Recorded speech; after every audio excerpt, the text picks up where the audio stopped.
Hi കൂട്ടുകാരെ, പുതിയൊരു വീഡിയോയിലേക്ക് എല്ലാവർക്കും സ്വാഗതം.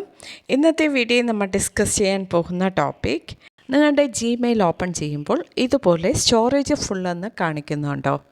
എന്നാൽ ഇന്നത്തെ വീഡിയോയിൽ നമ്മൾ ഡിസ്കസ് ചെയ്യുന്നത് ഈ പ്രോബ്ലം എങ്ങനെ സോൾവ് ചെയ്യാം ഇതിനെക്കുറിച്ചാണ്. ഓക്കെ, വീഡിയോ ഇഷ്ടമായാൽ മറക്കാതെ ലൈക്ക് ചെയ്യുക. കൂടാതെ നമ്മുടെ ചാനൽ ഫസ്റ്റ് ടൈം വിസിറ്റ് ചെയ്യുന്നവരാണെങ്കിൽ ചാനൽ സബ്സ്ക്രൈബ് ചെയ്ത് തൊട്ടടുത്ത് കാണുന്ന ബെൽ ബട്ടൺ പ്രസ് ചെയ്ത് ആൾ കൊടുക്കുക. ഓക്കെ, വീഡിയോയിലേക്ക് കിടക്കാം. നിങ്ങളുടെ ജിമെയിൽ അക്കൗണ്ട് സ്റ്റോറേജ് ഫുള്ളെന്ന് കാണിക്കുന്നുണ്ടെങ്കിൽ ഫസ്റ്റ് നിങ്ങളുടെ ജിമെയിൽ അക്കൗണ്ട് ഓപ്പൺ ചെയ്യുക. നെക്സ്റ്റ് ടോപ്പ് റൈറ്റ് സൈഡിൽ കാണുന്ന നിങ്ങളുടെ പ്രൊഫൈൽ ഐക്കൺ ക്ലിക്ക് ചെയ്യുക.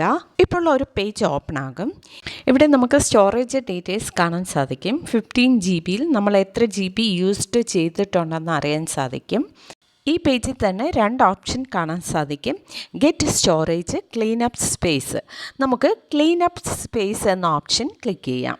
ഇവിടെ കാണുന്ന മോർ ഡീറ്റെയിൽസിൽ ക്ലിക്ക് ചെയ്താൽ നമ്മുടെ ആപ്ലിക്കേഷൻസിൽ ഏത് ആപ്ലിക്കേഷനാണ് കൂടുതൽ GB യൂസ് ചെയ്യുന്നതെന്ന് അറിയാൻ സാധിക്കും. മോസ്റ്റ്ലി അത് ഗൂഗിൾ ഫോട്ടോസ് ആയിരിക്കും കൂടുതൽ GB യൂസ് ചെയ്യുന്നത്. സോ നിങ്ങളുടെ ഗൂഗിൾ ഫോട്ടോസിൽ സേവ് ആയിരിക്കുന്ന ആവശ്യമില്ലാത്ത ഫോട്ടോസ് അതിൻ്റെ വീഡിയോസ് ഡിലീറ്റ് ചെയ്താൽ തന്നെ ജിമെയിൽ സ്റ്റോറേജ് ഫ്രീ ആകും. ഈ ഗൂഗിൾ ഫോട്ടോസിലെ ഫോട്ടോസ് എങ്ങനെ ഡിലീറ്റ് ചെയ്യാൻ സാധിക്കുമെന്ന് നമുക്ക് നോക്കാം. ഈ പേജ് ഒന്ന് സ്ക്രോൾ ചെയ്യുക. സ്ക്രോൾ ചെയ്യുമ്പോൾ ഇവിടെ ലാർജ് ഫോട്ടോസ് ആൻഡ് വീഡിയോസ് എന്നൊരു ഓപ്ഷൻ കാണാൻ സാധിക്കും. അത് ക്ലിക്ക് ചെയ്യുക. ഇപ്പോൾ നെക്സ്റ്റ് പേജ് ഓപ്പൺ ആകും. ഈ പേജിൽ ഫോട്ടോസ് ആൻഡ് വീഡിയോസ് കാണാൻ സാധിക്കും.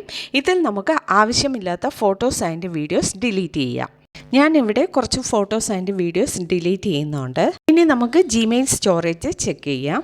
ഞാൻ ഈ വീഡിയോസ് ഡിലീറ്റ് ചെയ്യുന്നതിന് മുൻപായി 15 GB യൂസ്ഡ് എന്ന് കാണിച്ചായിരുന്നു. ഇപ്പോൾ 9.45 GB ആണ് കാണിക്കുന്നത്. നിങ്ങളുടെ മൊബൈലിൽ ജിമെയിൽ സ്റ്റോറേജ് ഫുള്ളാണെന്ന് കാണിക്കുന്നെങ്കിൽ ഈ മെത്തേഡ് യൂസ് ചെയ്ത് ജിമെയിൽ സ്റ്റോറേജ് ഫ്രീ ആക്കാം. ഓക്കെ, വീഡിയോ ഇഷ്ടമായാൽ മറക്കാതെ ലൈക്ക് ചെയ്യുക, ഷെയർ ചെയ്യുക, നിങ്ങളുടെ അഭിപ്രായം കമൻറ്റ് ചെയ്യുക. Okay, thank